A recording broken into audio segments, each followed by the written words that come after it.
Depuis une semaine, cette société de traiteurs spécialisée dans les repas pour les séminaires, les mariages, les congrès d'entreprise a enregistré une vingtaine d'annulations.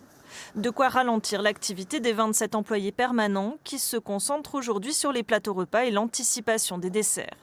Une conséquence des mesures prises après l'arrivée du Covid-19 en France.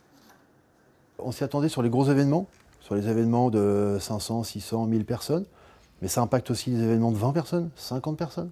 Les petites réunions, les grosses réunions, pour plein de raisons, parce qu'il y a des gens qui viennent aussi de loin, donc ils prennent plus les transports, donc les réunions sont annulées. Là, on avait à peu près une dizaine de demandes par jour à chaque fois, c'est à peu près le rythme. Aujourd'hui, je crois que depuis jeudi dernier, on a eu 2 demandes pour les mois à venir. Ce qui est compliqué pour nous aujourd'hui, c'est surtout de ne pas savoir quand est-ce que ça va s'arrêter en fait. Une incertitude partagée par d'autres entreprises de la région. La CPME regroupe 6 000 adhérents en Occitanie. Pour son président, les petites et moyennes entreprises sont déjà touchées parfois lourdement. Il y a déjà des conséquences catastrophiques dans le milieu de l'événementiel et tout ce qui est organisationnel sur des colloques, sur des forums, ça c'est tout simplement annulé. Sans présumer de ce que se passera avec ce virus, on n'est pas chaque année en train de fermer toutes nos activités parce que la grippe arrive. Donc il faut aussi pondérer les choses en fonction d'un risque, mais il est difficile de pondérer quand la masse s'inquiète et agit en conséquence.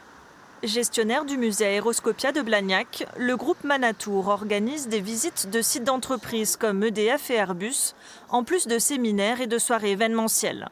Si les visites individuelles se maintiennent, beaucoup de visites de groupe ont été annulées, un manque à gagner estimé à 100 000 €. Le métier d'un chef d'entreprise, c'est de gérer l'incertitude, mais quand elle est à ce point présente en termes de durée, ça devient compliqué, surtout après la crise des Gilets jaunes, surtout après les grèves récentes. Ça commence à devenir un paquet de tuiles, si je puis dire. Donc effectivement, on commence à manquer de visibilité et à se poser des questions. Donc oui, sur la trésorerie, ça va être un sujet. On commence à parler effectivement aux URSSAF pour l'étalement de certaines dettes, aux impôts pour l'étalement également des dettes fiscales. Et puis, si ça devait continuer, malheureusement, il faudra envisager des solutions de chômage technique. Recourir à l'activité partielle ou obtenir des gels ou même des exonérations de charges, les entreprises en appellent à l'aide du gouvernement qui a déjà reconnu le coronavirus comme cas de force majeure.